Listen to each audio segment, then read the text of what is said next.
कभी सोचा है कि एक रात ऐसी भी होती है जब हमारे और इस पूरे ब्रह्मांड के बीच के सारे पर्दे, सारी दूरियां मानो मिट सी जाती हैं? जी हां, हम बात कर रहे हैं महाशिवरात्रि की। ये सिर्फ कैलेंडर की कोई तारीख नहीं है, ये एक कॉस्मिक इनविटेशन है। वो खास रात जब हम पूजा पाठ और परंपराओं से कहीं आगे बढ़कर उस चेतना के शिखर को छू सकते हैं जहां से असल में सब कुछ शुरू हुआ। तो चलिए आज साथ मिलकर इस गहरी रहस्यमयी रात के अंधेरे में छिपे उस असली उजाले को खोजते हैं। आखिर ऐसा क्या खास है इस एक अमावस की रात में? वो कौन सी ब्रह्मांडीय शक्ति है जिसके लिए हजारों सालों से हिमालय की गुफाओं में बैठे योगी साधक पूरा साल इंतजार करते हैं? पता है, इस एक सवाल में ही इस रात का सारा सार, सारा राज छिपा है। और आज हम उसी राज की तह तक जाएंगे। देखिए, इस रहस्य को समझने के लिए सबसे पहले ये जानना जरूरी है कि ये सिर्फ कोई त्योहार या धार्मिक रात नहीं है। ये असल में एक कॉस्मिक घटना है, एक ऐसा दुर्लभ पल जब पूरा ब्रह्मांड हमें अपने ही अंदर के ब्रह्मांड से जुड़ने का सबसे सीधा, सबसे मजबूत मौका देता है। अच्छा, आगे बढ़ने से पहले एक बहुत बड़ा कंफ्यूजन दूर करते हैं। शिव और शंकर में क्या फर्क है? देखिए, जब हम कहते हैं शिव तो हम बात कर रहे हैं उस परम ऊर्जा की, उस शून्य की जिससे ये पूरी कायनात, ये पूरा ब्रह्मांड बना है। शिव जो निराकार हैं, और शंकर उसी परम ऊर्जा का वो साकार रूप हैं जिन्हें हम कैलाश पर ध्यान में बैठे हुए देखते हैं। तो महाशिवरात्रि की रात दरअसल शंकर की भक्ति से होते हुए उसी परम शिव तत्व में विलीन हो जाने की रात है। अब शिव के असली स्वभाव को, उनके वजूद को समझना है ना, तो हमें ब्रह्मांड की दो जबरदस्त घटनाओं को देखना होगा। एक तरफ समुद्र मंथन का वो गहरा ठहराव और दूसरी तरफ तांडव का वो ब्रह्मांडीय नृत्य। एक में है परम शांति तो दूसरे में परम गति। और मजे की बात यह है कि इन दोनों के बीच ही शिव का असली रहस्य छुपा है। कहानी शुरू होती है इतिहास के सबसे बड़े कॉस्मिक इवेंट से, समुद्र मंथन। जरा सोचकर देखिए, एक तरफ देवता, दूसरी तरफ असुर, और दोनों मिलकर क्षीर सागर को मथ रहे हैं। क्यों? सिर्फ एक चीज के लिए, अमरता का अमृत। ये कोई मामूली लड़ाई नहीं थी, ये इच्छाओं का, अच्छाई का, बुराई का, सबका एक साथ मंथन था। लेकिन अमृत से पहले सागर ने उगला हलाहल विष, मतलब ऐसा भयानक, ऐसा प्रलयकारी जहर कि उसकी एक बूंद भी पूरी सृष्टि को, पूरी कायनात को पल भर में जलाकर राख कर सकती थी। देवता घबरा गए, असुरों के पसीने छूट गए, पूरे ब्रह्मांड पर मानो विनाश का साया मंडराने लगा। और जब सबने उम्मीद छोड़ दी थी, तब आगे आए महादेव। उन्होंने सृष्टि को बचाने के लिए उस महाविनाशक विष को उठाया और पी गए। लेकिन कमाल देखिए, उन्होंने उस विष को ना तो अपने अंदर जाने दिया, ना ही बाहर उगला। उसे बस अपने गले में, अपने कंठ में रोक लिया, और उस जहर की गर्मी से उनका गला नीला पड़ गया। तभी से वो सृष्टि को बचाने वाले नीलकंठ कहलाए। पर यह सिर्फ एक कहानी नहीं है, ये आज की हमारी जिंदगी का सबसे बड़ा सबक है। नीलकंठ हमें सिखाते हैं कि दुनिया की नेगेटिविटी से लड़ना या उससे भागना जरूरी नहीं है।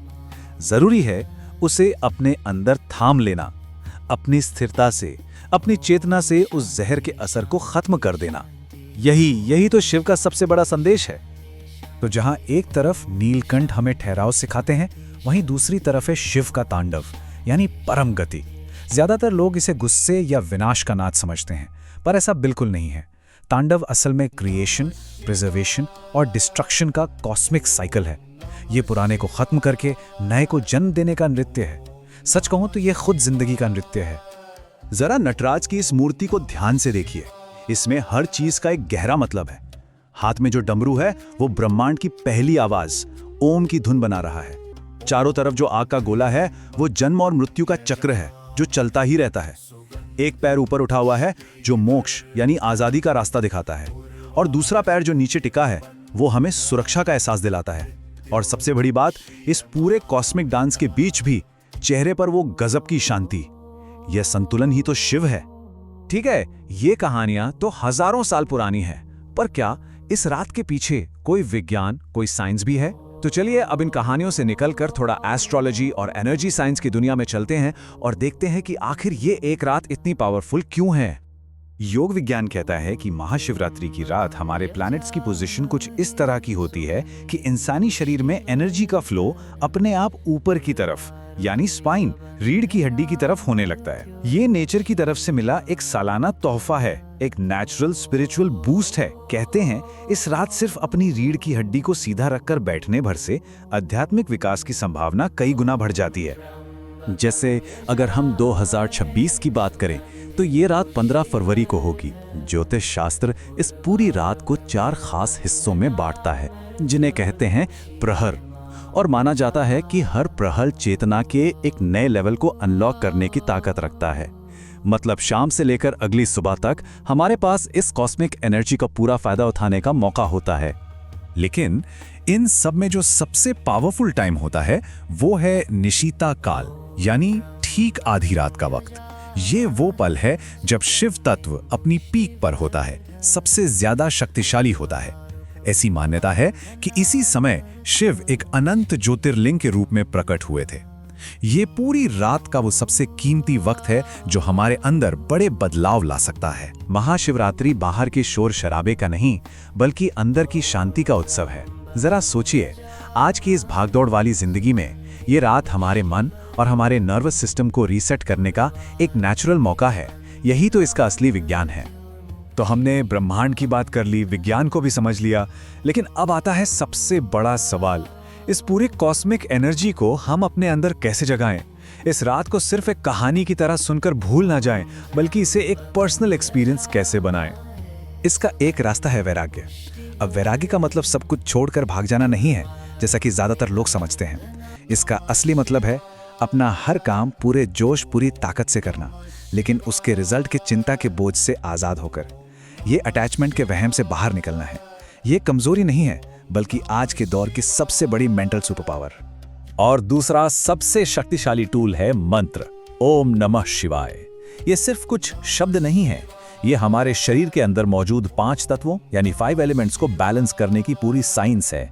इसका हर अक्षर न यानी पृथ्वी, म यानी जल, शी यानी अग्नि, वा यानी वायु और या यानी आकाश तत्व, इनको कंट्रोल करता है। इस मंत्र का सही तरीके से जाप हमारे अंदर की पूरी केमिस्ट्री को बदल कर रख सकता है। लेकिन एक बात याद रखनी होगी, शिव का ज्ञान सिर्फ इस एक रात तक ही सीमित नहीं है। चेतना का, कॉन्शियसनेस का वो सबसे ऊंचा शिखर है जहां से खुद को जानने का हर रास्ता शुरू होता है। मतलब इस दुनिया के सबसे पहले योगी, उन्होंने ही योग विज्ञान को जन्म दिया। ये वो टेक्नोलॉजी है जो इंसान को उसकी हर सीमा से पार ले जा सकती है, और इसकी सोर्स खुद आदि योगी शिव है। सोचिए, आदि योगी को परम ज्ञान मिला तो 7 साधक उनसे वो ज्ञान लेने पहुंचे। उन्होंने 1-2 साल नहीं, पूरे 84 साल तक इंतजार किया। जब आदि योगी ने देखा कि अब ये ज्ञान लेने के लिए पूरी तरह तैयार हैं, तो गुरु पूर्णिमा के दिन आदि योगी बने आदि गुरु, पहले गुरु, और उन्होंने पहली बार योग का विज्ञान मानवता को दिया। यही 7 साधक आज सप्तऋषि कहलाते हैं। तो आज हमने शिव से क्या क्या सीखा? नीलकंठ की तरह नेगेटिविटी को खुद में समाकर सबकी भलाई करना, तांडव की तरह बदलाव को गले लगाना, वैराग्य की तरह रिजल्ट की चिंता किए बिना अपना बेस्ट देना, और आदियोगी की तरह ये जानना कि हमारी क्षमता की कोई सीमा नहीं है। ये सिर्फ कहानियां नहीं है, ये एक बेहतर जिंदगी जीने के टाइमलेस सीक्रेट्स हैं। तो अब सबसे बड़ा सवाल यही है, इस महाशिवरात्रि जब ब्रह्मांड हमें अपने अंदर झांकने का इतना बड़ा मौका दे रहा है, तो हम सब अपने अंदर के शोर को शांत करके अपनी जिंदगी में किस नई और पॉजिटिव शुरुआत का तांडव करने वाले हैं?